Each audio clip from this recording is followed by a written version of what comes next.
So I was rewatching The Parent Trap recently, and I found myself reminded of another of my favorite films, Ocean's 11. Both movies start with an improbable situation. For Ocean's 11, that's breaking into the highly secured vault of the Bellagio. And for The Parent Trap, it's discovering you have a twin sister you have been separated from since birth. And alright, let's just pause for a second and say terrible parenting. Mother, I think what you and Daddy did to us children is lousy. In fact, I think it stinks. Been practicing this speech, hadn't you? A little bit. Did I rush it? Felt like I rushed. That was good. I liked it. But once we've come to terms that this is really happening, we begin assembling the crew. In the case of The Parent Trap, it's a very small crew, just 2 people. Oh my gosh, you seem so scary that we might be able to pull it off. And then on to my favorite part of any good heist film, the training montage. We let time slow down a bit to appreciate the crew coming together, because at the heart of it, this is really what the film is all about. The final payoff is great, but seeing the team come together, that's where the real magic happens. Sharon, will you pay attention? With the plan laid out, it's time to infiltrate the location. Or in the case of Susan and Sharon, 2 locations, the Boston estate and the California ranch. Of course, even the best laid plans have their hiccups. My very own father. Oh, father. Father. Oh. And then we get properly introduced to our antagonist, Tony Benedict in Ocean's 11 and the gold-digging Vicky in The Parent Trap. Both are worthy adversaries, and we have to wonder if our crews have what it takes to pull things off. Mr. Ocean? I'm in your seat. Vicky, by the way, played by Joanna Barnes, is the only character from the 1961 original that you will find in the 1998 remake. Hello, pet. You may call me Aunt Vicky. We're not going to talk too much about the remake today, though. Sorry. I know it's one of those films that people of a certain age will absolutely go to the mattresses for, and I get it. It's a solid movie. But it's a plot-for-plot, shot-for-shot remake of the original. Watch them back to back and you'll see what I mean. Their runtimes are even identical. The 1998 version adds its own twists, and the cast is terrific, but it's standing on the shoulders of the original the entire time. Finally, after all the planning, plotting, close calls, and near misses, our crews execute the heist. The vault is plundered, Vicky is banished, and both teams make their clean getaway. So you see, there's something to be said about this being a lot closer to a heist film than you may have realized. So let's take a trip back to the first Hayley Mills film that I ever saw, and why 65 years after its debut, it's still tugging at those heartstrings. This is The Parent Trap.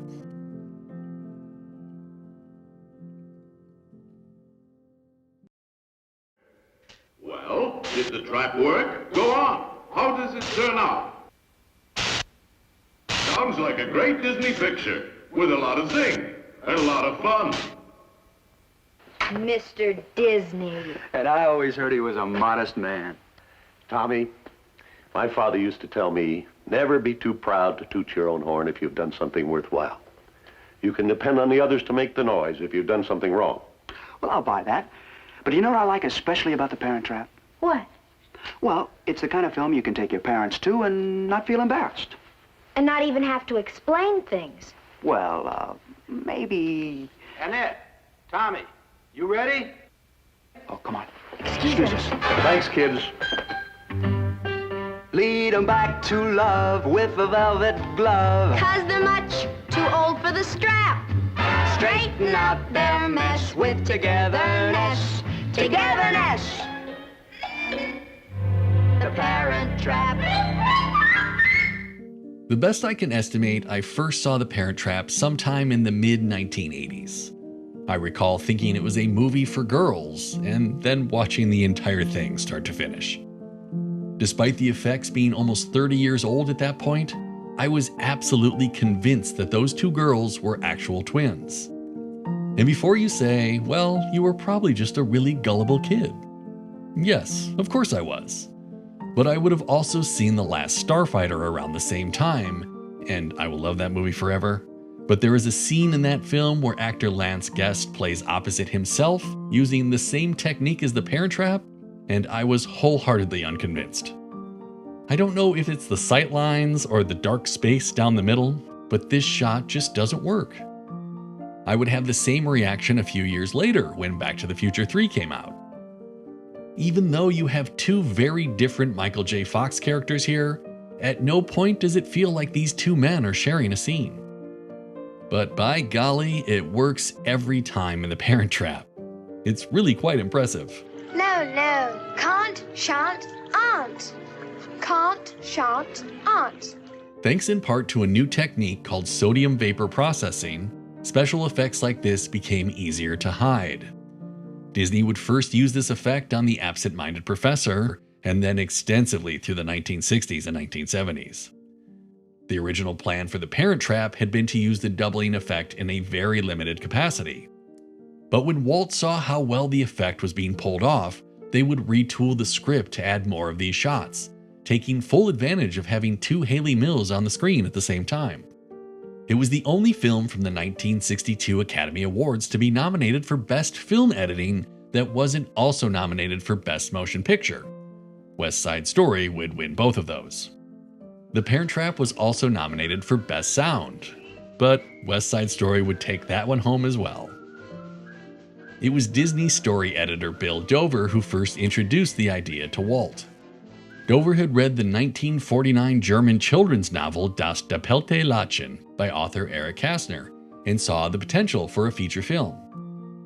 And this wouldn't be the only Kastner book that Disney would make a film out of, as they would also produce 1964's Emil and the Detectives. Hey, Emil. No, not that Emil. This one. Disney would purchase the rights to the book and bring in director David Swift to write the screenplay. Swift had started at the Disney Studios in the 1930s, first as an office boy and eventually as an assistant animator to Ward Kimball. But he never much enjoyed animating and would often look on enviously at all the fun the writers were having at their table in the Disney cafeteria.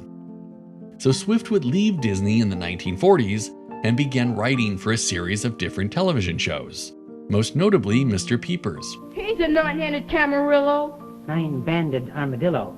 You say even Mr. Peepers says you were. No, I didn't. He would return to Disney in 1960 to write and direct Pollyanna, and the year after that, he was brought back to do the same for The Parent Trap. Incredibly, the film was shot in just 2 months, mostly at various locales in California. Some of the most notable include the summer camp, which was shot in Lake Arrowhead, and around the city of Carmel, including the Monterey Airport and the famed Pebble Beach Golf Course.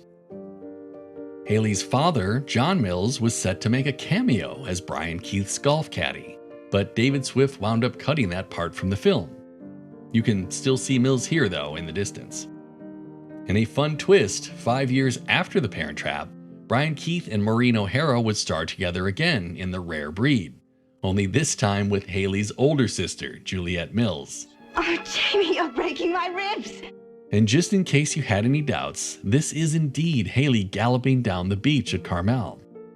She had started riding at a very young age and considered having the horse on set a huge perk of working on the film, hopping on whenever she got a chance.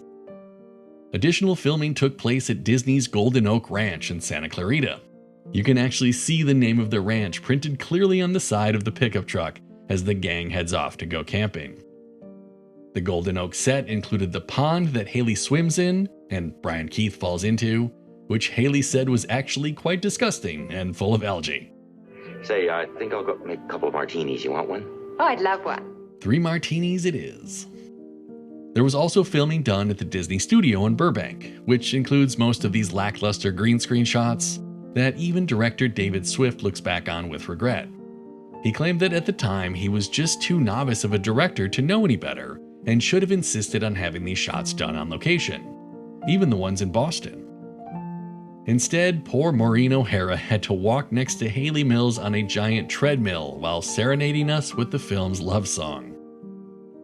Filming just next door to The Parent Trap was Babes in Toyland, starring Annette Funicello and Tommy Sands. This is how the duo wound up singing the film's title track. Good old availability. Get 'em under the moon, play the favorite tune. John. Marcia. And just look at Disney's 1961 lineup. The Absent-Minded Professor, Babes in Toyland, Nicky Wild Dog of the North, 101 Dalmatians, Greyfriars Bobby. That's 3 dog movies, by the way. The Parent Trap, Westward Ho the Wagons, and Andrew's Raiders. Talk about a busy year. Another interesting aspect about the film that had never crossed my mind, even once I realized that there were, in fact, not 2 Hayley Mills, that there must be someone playing the other twin. That second girl was a young lady named Susan Henning, who handled all the over-the-shoulder shots and these quick glances you see in the movie. Although early attempts were made to make Susan look more like Hayley, this included stuffing tissue in her mouth to give her fuller lips and even wearing a rubber nose. In the end, all these disguises were deemed unnecessary and they were never used in the film. They did use a bit of padding in Susan's clothing to better match Hayley's body shape, although Hayley lamented that Susan had better legs than she did. And that was all they really needed, as the girls were already very similar.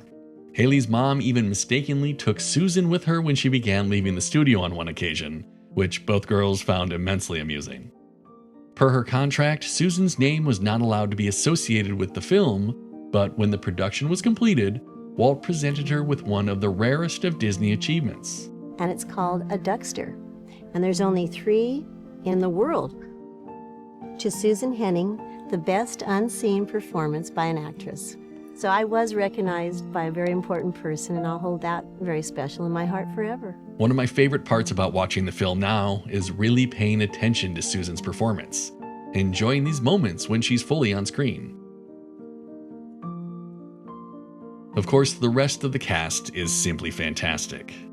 We have Maureen O'Hara as Mom, Maggie McKendrick, Off with the old and on with the new, eh? who was originally offered a third of her normal fee of $75,000 to play the part, but she held out until she got the full amount. She was also supposed to receive top billing in the film, but in the end, Hayley Mills would rightfully get that honor. Sadly, this caused a bit of tension between her and Disney, and they would never work together again. And then there's Brian Keith as Dad, Mitch Evers, who, after countless tough guy roles in a variety of Western shows, really just plays a big softie in this one. I guess we never have just sat down and talked about that, have we? Well, this is kind of an odd place, but I guess it's as good as any. Now, I've already harped on the audacity of these two for separating their twin daughters at birth, but if there's a worthy payoff to this ridiculous premise, it's the emotional hammer that hits when the girls are first reunited with the opposite parent. And then later in the film, when it's revealed to the parents that they've been living with the opposite twin.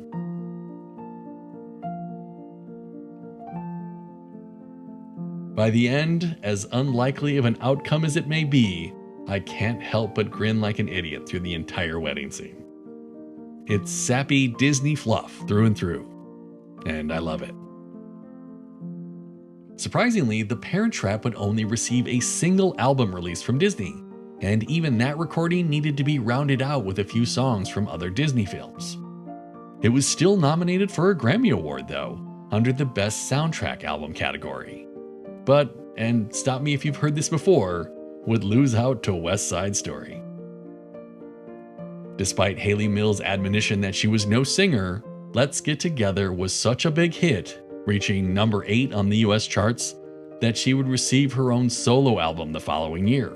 We would also receive one more partial Parent Trap album in 1969, as Disney would mash up 3 of Hayley's films into one recording. You can find that one over at Disney Recordland. When The Parent Trap was released in theaters in 1961, it was an overwhelming commercial success. By the following year, the LA Times reported that the film had become Disney's all-time moneymaker, and that 1961 had been the best in the company's 23-year history.